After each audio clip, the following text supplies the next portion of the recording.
Hola, ¿qué tal? Muy buenas tardes. Estamos con el doctor Brice Lozada y el licenciado Max Murillo para hacer otro programa de la serie Hablando de Bolivia con una taza de café.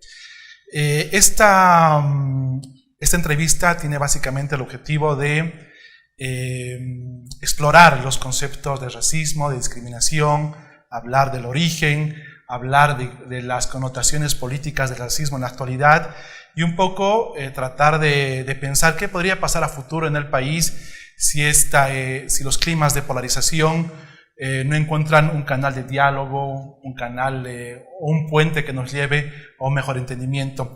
Quería comenzar la entrevista preguntando a ambos, primero al doctor Brice, ¿cuál es el origen del racismo en Bolivia, tomando en cuenta que en estos tiempos hablar de razas ya parece una cosa superada? Sin embargo, no tanto por el término raza, sino por la construcción social del racismo, es algo que está muy vigente en Bolivia. Gracias por invitarme a este programa. Pienso que el tema del racismo no es solo en Bolivia, es parte del género humano, es decir, de la humanidad entera, y desde que existe el hombre ha existido racismo, no necesariamente vinculado a las razas, pero sí a la segregación y a la autoidentificación de una facción enfrentada a otra. En la medida en que un grupo de personas establece cierta identidad y una posición en la sociedad que es una posición de lucha, de enfrentamiento, hay racismo. Normalmente se entiende el racismo solo desde una perspectiva biológica y la tendencia ideológico-política que ha extremado esa posición biológica, el racismo biológico, es sin duda el nazismo. Es decir, el nacionalsocialismo se autocomprendía a sí mismo, los de la SS, los nazis en general, como una raza superior destinada a gobernar el mundo y a someter a las razas inferiores con sus aliados los japoneses y los italianos. Entonces esa concepción de ser racialmente desde el punto de vista biológico es efectivamente una manera de comprender el racismo y extremarlo. Sin embargo, hay otras formas de expresión del racismo, lo que se llama, por ejemplo, el racismo social, o también el origen del racismo moderno, establecido en el siglo XVII, particularmente con las grandes movilizaciones en Inglaterra de algunos grupos que querían reconocimiento, que frente al poder absoluto del rey y la nobleza, querían reconocimiento, grupos de miserables marginales que declararon además la guerra de las razas. Entonces esa consigna de guerra de las razas era para el reconocimiento de ellos mismos por parte de los grupos poderosos. Y eso aconteció en el siglo XVII en torno a la guerra civil inglesa con algunos dirigentes, pero más que dirigentes, con grupos populares que buscaban la nivelación, así se llamaban precisamente en inglés los levelers. Entonces el racismo, ese racismo que terminó en una concepción liberal con la monarquía constitucional de Inglaterra, no era un racismo biológico, era un racismo liberal. Curiosamente, el liberalismo que propugna la igualdad, los mismos derechos, el reconocimiento de todos como iguales ante la ley, surgió en un contexto histórico-político de racismo y de guerra de las razas. Para algunos autores, el marxismo también es racista, pero no es racista biológico ni liberal, es un racismo social, en la medida que hay un grupo, que es el grupo de los revolucionarios de profesión, que dirigen a la masa insurrecta, la masa de proletarios especialmente, para la transformación radical de la sociedad y que tienen todo derecho de asesinar y de ejercer la dictadura del proletariado, es otra forma de racismo. Un racismo social que reivindica a un grupo con el derecho de destruir al otro grupo, que no es el que tiene diferente color de piel o de ojos, sino que tiene una diferente y antagónica posición de clase frente al proletariado. Entonces, si vemos desde ese punto de vista, este es el origen del racismo moderno en la cultura occidental. En Bolivia, sin duda hay que hacer referencia a la posición de Ginés de Sepúlveda, enfrentado a Bartolomé de las Casas en los primeros años de la conquista, en los primeros años del siglo XVI, del cura Montesinos. Es decir, Ginés de Sepúlveda entendía que los indios no eran hombres, sino homúnculos, es decir, no llegaban a la categoría de seres humanos, sino estaban en una posición intermedia entre el animal y el ser humano. Y de ahí también que era legítimo someterlos, matarlos. Esa posición no se impuso más bien la otra, ¿no? La de reconocer que son seres humanos y que los españoles venían a evangelizarlos para, gracias a los españoles, salven sus almas. Entonces, el racismo de Ginés de Sepúlveda era extremo. El que se impuso después, gracias a Bartolomé de las Casas o el cura de Montesinos en Centroamérica, es el que reivindica la humanidad de los indios y su característica, diríamos, de paganos, ¿no? De pagis, es decir, son los que hay que evangelizar, los que van a recibir el don de la gracia y la felicidad para ellos de ser evangelizados y por lo tanto salvar sus almas. Y desde ese punto de vista, los españoles tienen todo derecho de hacer extirpación de idolatrías, conquista, y se suponía que el trabajo brutal en las minas era una encomienda, es decir, la retribución por recibir la evangelización. Entonces ahí tenemos también otra forma de racismo, que no es la extrema de Ginés de Sepúlveda, sino se da en un contexto ideológico político para justificar también los intereses de la península ibérica y el imperio español. Entonces en Bolivia, sin duda que siendo el Alto Perú y llegando los españoles hacia la década de los 30 del siglo XVI, hay esa concepción de una superioridad.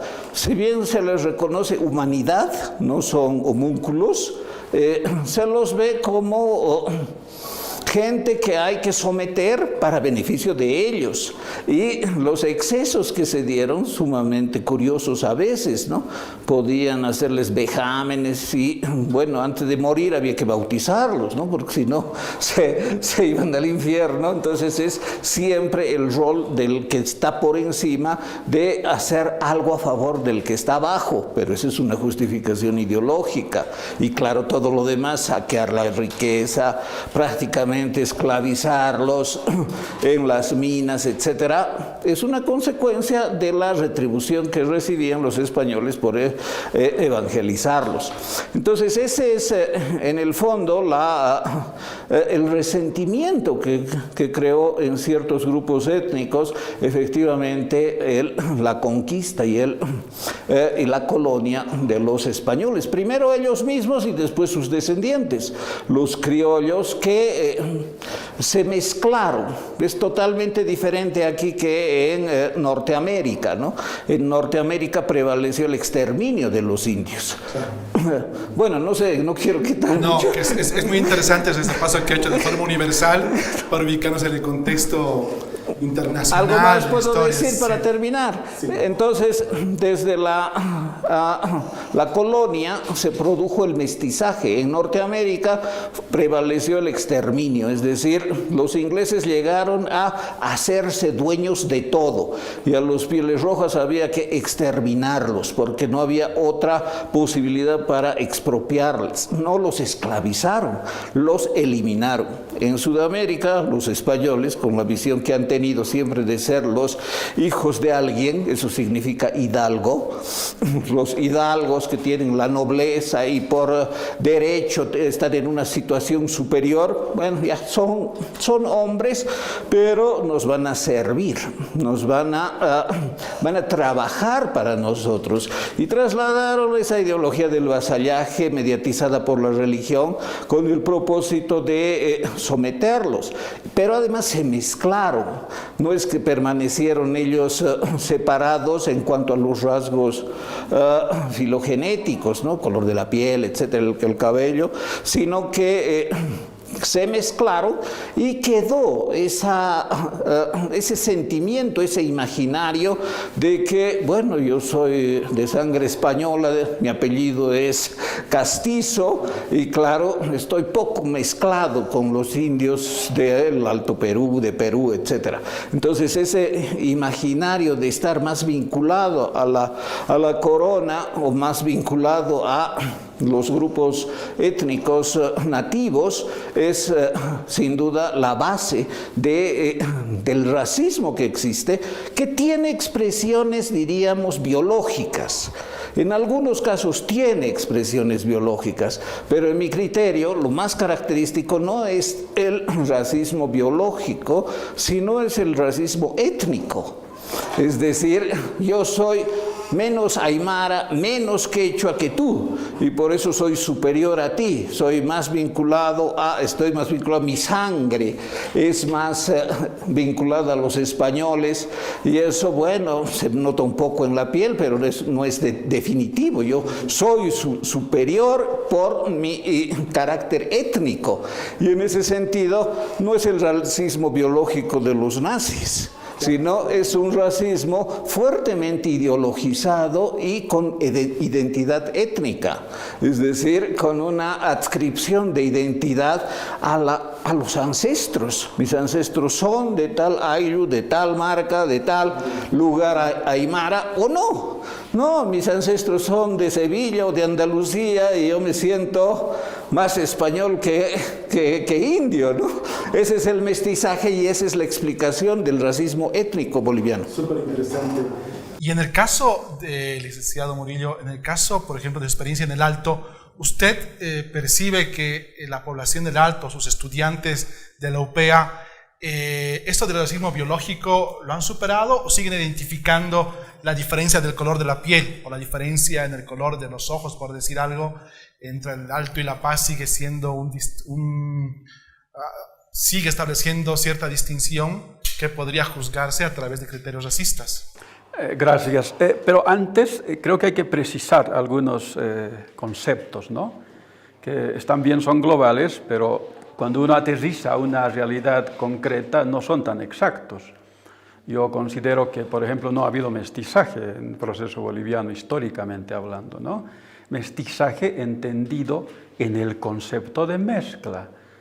Mestizaje quiere decir mezcla de igual a igual, mental, subjetiva, racial, que algo de eso, por ejemplo, existió en Brasil, algo de eso, ¿no? Entonces, en el caso de Brasil es muy interesante porque sí hay, por ejemplo, algo brasilero, producto de mezcla de muchos siglos.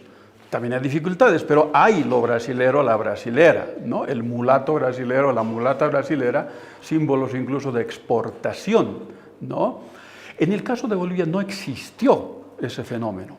Fue una imposición brutal, sangrienta, sanguinaria, ¿no?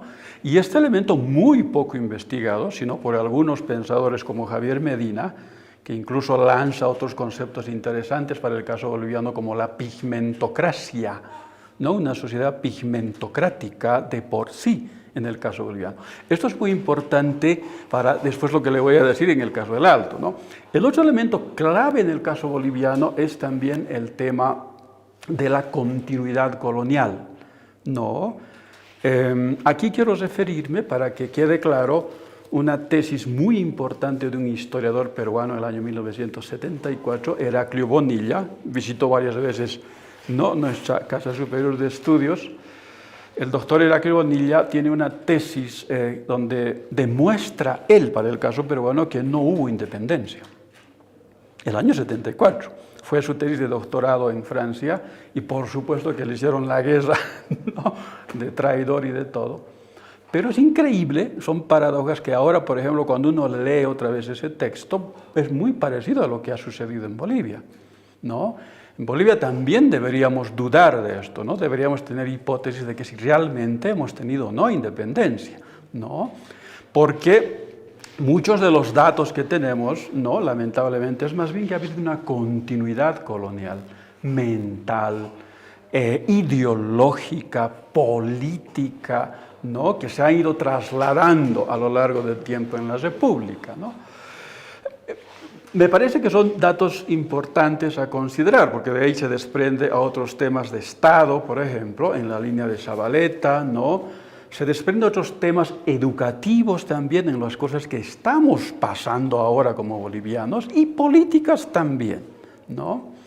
Hago un salto así fuerte a lo que usted me pregunta. En el caso de la UPEA hay un poco de todo. Yo diría felizmente, ¿no?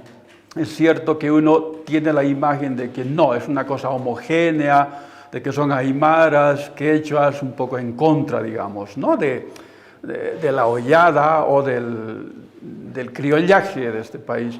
Y no es tan cierto eso, ¿no? Felizmente no es tan cierto, porque son jóvenes también que llegan a una entidad académica y van formándose, van escuchando estos conceptos de manera universal, nuestras reflexiones también, y creo, hay que tener mucha esperanza de que más bien yo veo una especie de proceso muchísimo más interesante de lo que uno puede tener esa imagen, ¿no? Hay sectores sí fuertes, duros, digamos, ¿no?, lo que se llama sectores, digamos, aymaras, quechuas, que reivindican evidentemente lo que un poco decía el doctor. Sí, lo hay, pero me parece en un país como este normal para mí. Es natural por todo el proceso que estoy diciendo histórico que hemos sufrido, pues es normal que haya eso también, ¿no? Sin embargo, hay que matizar, no es todo homogéneo de ninguna manera, felizmente creo yo, ¿no?, que a pesar de las dificultades se puede reflexionar, se puede. En estas semanas hay fuertes debates, muy fuertes debates, ¿no?, a propósito de las elecciones, por ejemplo, donde realmente uno, felizmente, otra vez subrayo, escucha diversidad de opiniones, ¿no?, respecto a este tema, ¿no? Y yo con mucha, incluso lo digo, francamente, alegría, escucho a algunos alumnos, algunas alumnas que están absolutamente en contra de temas racistas, de temas de discriminación, ¿no?, siendo ellos aymaras, siendo ellos que han sufrido precisamente todo este problema histórico que ha sido muy fuerte, sigue siendo fuerte en el caso de Bolivia, ¿no? Entonces, felizmente.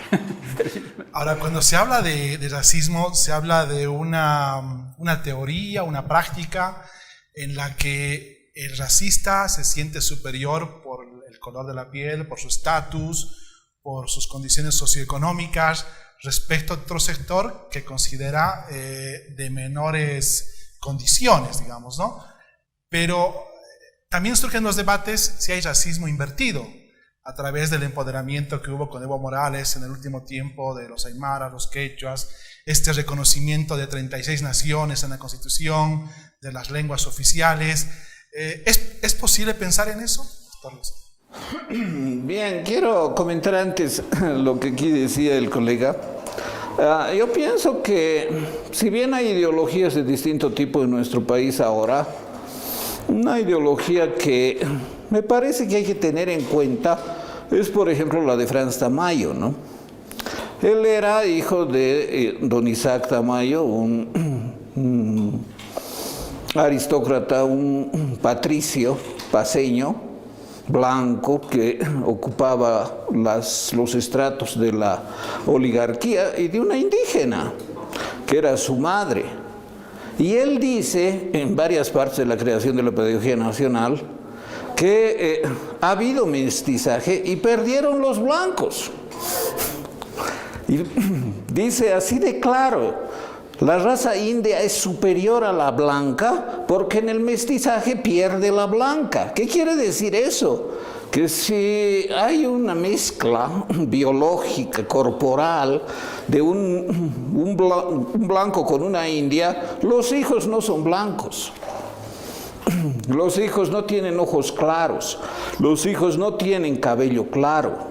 A eso se refiere concretamente. Y eso dice que muestra la superioridad de la raza india, porque es la única capaz de enfrentar, bueno, la única en el mestizaje, en la guerra del mestizaje, así lo entiende, de imponerse a los blancos y de generar una nueva raza que es la mestiza, que no tiene rasgos de los blancos. Entonces, yo sinceramente creo que desde el punto de vista conceptual es errado decir mestizaje de pie, o mestizaje de cabeza, o mestizaje invertido, o racismo invertido. El racismo no necesariamente supone que el que está arriba deba tener la piel blanca y los ojos claros. Puede ser el que está arriba, el que tiene poder, el que tiene dinero, el que tiene el discurso de ser superior. Puede ser el negro, puede ser el amarillo, puede ser cualquier raza que también puede ser que someta a los blancos. Ese es el racismo, y no necesariamente en términos biológicos, también en términos sociales, en términos étnicos. Ahora, ¿qué sucede en nuestro país? Felizmente, eso no ha prosperado, pero las ideologías indianistas son las que promueven el resentimiento, son las que dicen, no, nunca ha habido independencia. ¿Cómo no va a haber independencia? Que no haya habido independencia de los indios, por ejemplo, que no se hayan liberado, como dice este historiador Huáncar, ¿no? Reinaga, ¿no? Lo que dice es que seguimos en el Tahuantinsuyo, no debería ni llamarse República de Bolivia. No ha habido, ¿cómo no va a haber? Los españoles ya no se enriquecían, les dieron un puntapié y salieron del Alto Perú, y los ricos fueron los que se hicieron del poder. Que haya ese cambio político no implica que los indios de pronto van a ser los nuevos poderosos. Han cambiado las élites, claro, de una élite ibérica a una élite criolla nacida en el Alto Perú, que usaba el poder para su propio beneficio político y económico. Y a eso se llama independencia. Sí, que no se hayan liberado los indios, sí, así es, no se liberaron, pero la independencia ha existido como ha existido el mestizaje. Y no lo digo yo solamente, lo dicen reconocidos marxistas, como José Carlos Mariátegui, que contrapone precisamente el norte, que es de exterminio, con el sur, que es de mestizaje, en que los grupos españoles dominaron, y después sus sucesores, su descendencia, los criollos, y después los que se fueron mezclando más y más. Ahora, los grupos indianistas, al promover el resentimiento, promueven el racismo. Al decir, a mí me parece muy bien que digan, en 1825 no nos hemos liberado nosotros. En la Revolución Federal no nos hemos liberado nosotros, pese que hemos participado y hemos sido carne de cañón con el Partido Liberal. No nos hemos liberado. Es cierto, no se han liberado ellos. Se ha remozado el dominio, ya no de los ibéricos, ya no de los criollos, sino de las facciones aristocráticas, de los dueños de minas, de los dueños de las haciendas, que los tenían como pongos. Eso ha sido así. Pero hay que reconocer que ha habido una revolución federal, que ha habido una guerra de independencia, que ha habido un 52, donde han adquirido nacionalidad, derechos educativos, y han adquirido la tierra. Entonces, desconocer eso y empezar a criticar al MNR porque no les habría liberado, bueno, pues es tener siempre la actitud receptiva. Es decir, no, seguimos. No es que siguen igual, eso hay que tener absoluta claridad. No es esta época como la época de antes de la Guerra de la Independencia, el siglo XVII. No, no es así, ha cambiado la colonia. Y ahora, bueno, con la experiencia del MAS de Evo Morales, también se ha visto que las peores los peores defectos, la peor perversión que se encuentra en blancos, en criollos, en políticos, en explotadores, también se da en ellos cuando están arriba. Entonces, el racismo es muy humano. Creerse que por estar arriba ya tengo derecho a hacer todo es lo más deplorable que puede haber. Y hay muy pocas excepciones en el mundo de gente que estando abajo haya llegado arriba y no haya sido racista. Para mí el mejor ejemplo es Mandela, Nelson Mandela, que después de 30 y más años de estar preso, ha perdonado a sus captores, ha perdonado a los blancos que lo pisoteaban, que lo humillaban, que le quitaron la libertad. Pero cuando él fue presidente no enarboló el discurso del resentimiento y del racismo, de decir nosotros los negros somos superiores y les vamos a dar un puntapié a los blancos. No, o sea, esa actitud es finalmente antirracista, porque el racismo está en el alma, no está en el color de la piel. Ese es un epifenómeno, es decir, una manifestación superficial de un tipo de racismo, del racismo biológico. Hay otras formas de racismo, inclusive este racismo étnico de sentirse o no parte de una ascendencia cultural y étnica. Han fracasado. Hemos mencionado el caso de Evo Morales y es curioso que Morales haya ganado 3 elecciones con el 54, el 64, el 61% durante 13 años y un poco más, lo que demostraría que la gente, la mayoría, le ha apoyado, y eso diría que los bolivianos en realidad no son racistas, ¿no? Han votado por él políticamente. Cuando le dicen no es cuando, bueno, ocurre lo de 2016, el 21F. Entonces, los bolivianos en general, ahí se puede ver que la sensación es que si había que apoyarlo, no tanto por lo que se presentaba como figura indígena, sino por lo que proponía políticamente. Bien, yo creo que considerar la historia como éxito o como fracaso es sinceramente una ingenuidad. La historia es lucha, y en esa lucha ganan los que ganan. A veces los que están arriba siguen ganando y siguen manteniéndose arriba y están todavía más arriba. Y a veces los de abajo ganan y se ponen por encima de los que antes estaban arriba y los someten. Es decir, que los indígenas de Bolivia sigan abajo, yo no creo tanto. Creo que han tenido un momento en que se han identificado con el MAS, se han identificado con su líder y se han sentido en el poder, aunque no hayan recibido ninguna prerrogativa ni ninguna prebenda. Es decir, ha habido un imaginario que incluye también los sentimientos de identidad y de afirmación en la historia. Ahora estamos nosotros. Nosotros los indios estamos arriba. Y claro, eso, pero resulta que son unos tramposos, que roban, que son unos incapaces, que hacen nepotismo, que hay pedofilia, no importa. Nosotros somos los de abajo y vamos a seguir. Pero se han robado tanto, no importa. ¿Y los otros lo que han robado? O sea, ese es el razonamiento. No es un razonamiento de decir, ahora nosotros vamos a mostrar cómo se hace, como hizo Mandela, por ejemplo. Ahora nosotros vamos a mostrar que cuando los de abajo estamos arriba, así se debe gobernar.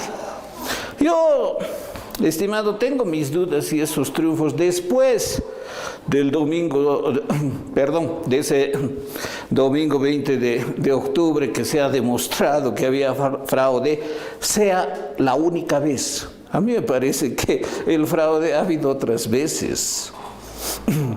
La primera vez tal vez no, pero armar las situaciones políticas tan graves como en Santa Cruz, el hotel, etcétera, armar las elecciones, eso da para dudar mucho de la limpieza. Claro, alguien que no es limpio, no lo es nunca. Siempre es tramposo, siempre da patadas al jugador contrincante, siempre está burlándose de los árbitros, los compra, los chantajea. Y eso, la base, curiosamente, en este imaginario ve como una gran cualidad, un gran valor, un gran mérito, que nuestro líder con quien nos identificamos sea así, les dé a los otros lo que les da. Entonces, ese es su triunfo, en esos términos ha triunfado. No ha triunfado la razón, no ha triunfado el respeto al medio ambiente, no ha triunfado la honestidad, no han triunfado las políticas de Estado. Yo creo, por ejemplo, que Alemania tiene grandes triunfos de política de Estado. Y ese es un triunfo de la modernidad. Angela Merkel oye a los científicos que le dicen haga esto en la pandemia, y lo hace, porque ella no está para robar, no está para identificarse con una masa que dice nosotros estamos en el poder y vamos a seguir en el poder porque no nos interesa ni los valores, ni la moral, ni la razón. Nos interesa nuestra identificación y eso vamos a preservar. Entonces, van a preservar inclusive sin el líder. Eso es bastante curioso, porque estos países presidencialistas focalizan en el líder una gran dosis de identificación. En el fondo no es ni con la sigla ni con el color, es con el líder. ¿Y quién es el líder? Puede ser lo peor del mundo, pero es como nosotros, indio. Muy interesante, porque hay una contraposición de visiones muy dura. Quisiera usted comentar lo que comentábamos. Bueno, en el tema que estamos... ¿Es posible que estos encuentros como ese, que es bien concreto, digamos, ese acercamiento de chicos de la zona sur con la OPEA, sea un ejemplo de algo que está pasando con la sociedad, pero que no se visibiliza porque lo estridente es el discurso político, ¿no? Exactamente. De los políticos, ¿no? El Sí. discurso político, el discurso más mediático, más fuerte, el que hace amenaza, el que habla de la revancha, qué sé yo, pero que en el fondo puede estar gestándose algo diferente, digamos, en los escenarios sociales. ¿Usted, doctor, cree que está como invisibilizado eso o tiene una correspondencia con el discurso generalmente que sale por los medios? Yo creo que el pueblo en general tiene una actitud noble. No solamente esos encuentros que se ha visto en la zona sur, ¿no? O que cuenta aquí el colega en el Alto, de abrazarse y de perdonarse. Esas son actitudes de generosidad y de sabiduría del pueblo en general, aparte de los que tienen identidad e intereses étnicos, ¿no? Porque aparte de los que tienen la identidad, están los que tienen el interés, es decir, hablar por ellos para enriquecerse después y cometer los grandes desmanes para beneficio propio. Entonces, al margen de eso, el pueblo también tiene esas actitudes. Ya tuvo 500 años de sometimiento, nos llegó el turno, 14 años, lo hicimos mal, y ahora veremos qué pasa, a ver qué sucede. Pero el tema, en el fondo, es la lógica de la acción gubernamental. Eso es lo decisivo, porque hay dos formas de gobierno. Aquí el colega me sorprende que haga referencia a gobernar según la razón. En realidad hay dos formas antípodas de gobernar: lo que se llama la razón de Estado y lo que se llama el pastorado. ¿Y el pastorado en qué consiste? Yo, gobernante, soy su pastor. Yo te voy a cuidar, yo voy a hacer que si eres oveja negra te voy a rescatar, yo te voy a dar para que comas, para que vivas, y cuando necesite de vos también vas a responder. Esa imagen del gobernante como pastor es una imagen muy antigua, es lo que siempre ha prevalecido. La razón de Estado, ¿cuál es? No importa que yo esté en el gobierno, en realidad que sea yo es una casualidad, y no voy a poner a mis adláteres, a mis familiares, sino voy a poner a los capaces, y al que falle le caigo con todo el rigor de la ley, y así diseño políticas. El pastor no diseña políticas, lo que diseña son discursos plebiscitarios para aparecer como una star, ¿no? Es una gran estrella que sabe lo que hay que decir, que sabe motivar a la gente y que sabe conseguir adscripción política. No importa que diga mentiras, no importa que lo que dice sea irrealizable. Él nos interesa, con Él nos identificamos y así vamos a ganar. Esa es la lógica primitiva. Es una lógica en realidad religiosa. La política vuelta religión.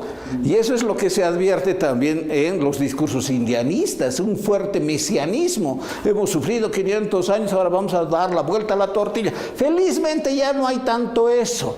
Y el Malku dice, no, pues ahora nuestros hijos ya salen de la universidad, tienen profesión. Es cierto. En realidad, si uno ve con perspectiva de 50 años, muchas cosas van a cambiar. La pollera posiblemente desaparezca. Y va a haber otra manera de incorporarse a la modernidad. Ojalá que sea una manera respetando el medio ambiente, castigando a los corruptos y no dejar el paso a más líderes plebiscitarios, que son los que realmente dañan. Porque cuando es impersonal, hasta el líder puede ser juzgado. Ahí dependería mucho de la gente, digamos, ¿no? De cómo evoluciona políticamente. Una última pregunta para cerrar, pero ya que estamos sobre el tiempo. ¿Cómo podríamos mejorar la lucha contra el racismo en el país? Porque luchar contra el racismo implica también luchar por una mejor igualdad, mejores oportunidades y expectativas para todos, mejor democracia. ¿Qué ideas tienen al respecto, profesor? Pues que no son novedades, ¿no? Pero son fenómenos importantes históricos. Cuando uno ve desde hace 30 a 40 años, ¿no? Por ejemplo, a la cultura china, a la cultura iraní, ¿no? A culturas milenarias que entraron al juego de la modernidad, al juego de la industrialización, lo hicieron con su identidad, con sus valores históricos, ¿no? Si uno ve pues, el fenómeno chino, por ejemplo, pues es eso, es decir, lograron entrar, lograron consensuar estas sus contradicciones, que también los tienen, los siguen teniendo, ¿no? Pero desde su identidad histórica, no destruyeron sus valores, ¿no? Y al respecto, Marx, por ejemplo, tiene una carta interesante en esta línea, a finales, antes de que muera, respecto a una discusión con los ingleses aquella vez de racismo, etcétera, con los irlandeses, y Marx lo único que les decía era, primero déjenles ser a los irlandeses, que sean ellos mismos para que después sean universales, con su identidad, ¿no? Pues en el caso nuestro creo que podría ser una fórmula interesante también. De hecho, yo lo veo así, porque yo dudo mucho que aymaras y quechuas en este país o guaraníes destruyan su identidad. No lo van a hacer, absolutamente, hay que estar seguros de eso, ¿no? Sin embargo, la discusión precisamente es, entonces, ¿cómo consensuamos, no? ¿Cómo consensuamos como bolivianos desde distintas esferas, clases sociales, ¿no? Pues para que hagamos una nación entre esta diversidad, ¿no? Donde haya así lo que en teoría decían en el proceso de cambio, ¿no? Que es respeto, reciprocidad, etcétera, que al final hemos descubierto que no era tan así, pero creo que sigue eso en mesa, ¿no? Pongo precisamente estos ejemplos mundiales que sí han logrado hacer. ¿Cuál es tu mirada de horizonte sobre este tema? ¿Cómo podemos combatir mejor el racismo para que haya mejor democracia e igualdad? Yo creo que en el fondo el pueblo va a ser sabio, no solo en estas elecciones, sino también en sus actitudes.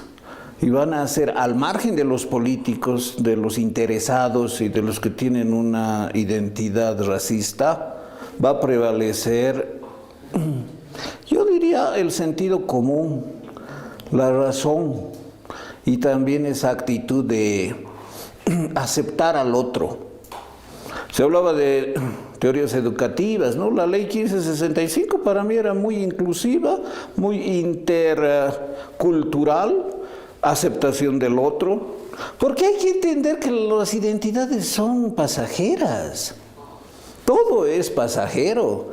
Lo que se puede reivindicar como la gran identidad, por ejemplo, viene de España. Sabemos, la pollera es española, la huipala es española, aunque ahora se considere como sustantivamente nuestra.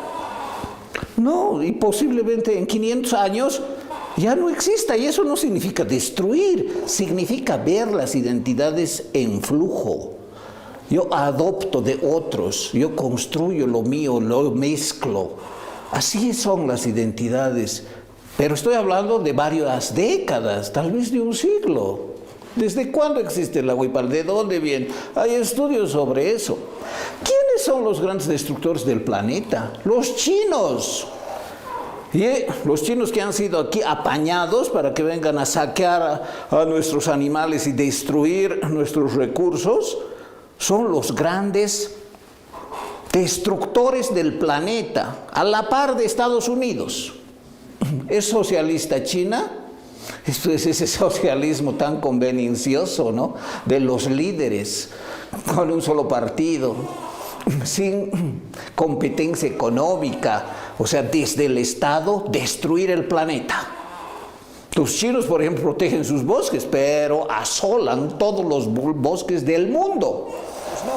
Los que a mí me llaman la atención y creo que son un ejemplo, no son los chinos, son un antiejemplo los chinos, son los japoneses, que tienen identidad, que resguardan su religión, que resguardan sus creencias, pero es uno de los países más desarrollados del mundo. Entonces, aquí se puede hacer lo mismo, pero vamos a hacer con políticos que son de la peor calaña, que los que tenemos roban y roban y roban y nada más. Yo creo que no. Entonces, lo que la gente de abajo tendría que hacer es demandar, por ejemplo, justicia.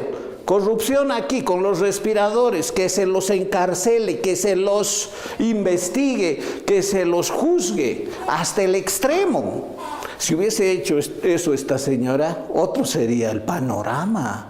Qué pena no poder ver más allá y que su entorno esté con las mismas anteojeras del movimentismo, que es emplear el poder para reproducirlo, porque ese empleo que reproduce el poder es el que daña al país, es el que daña a la población y es el que jamás realiza el bien común, que es la función de los políticos.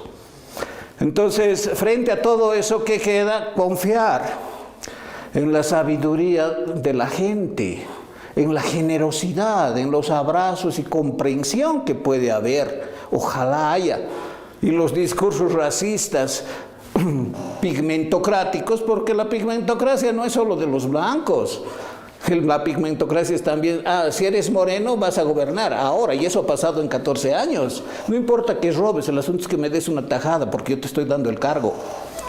Es decir, esa lógica prebendal, que no es solo del MAS, ha sido desde el MNR, y que el MAS lo ha extremado y lo ha llevado a cifras y estadísticas estratosféricas, es el gran daño al país. Pero hay esperanza y hay horizonte. Así es. Muchas gracias a ambos, por favor, por la entrevista.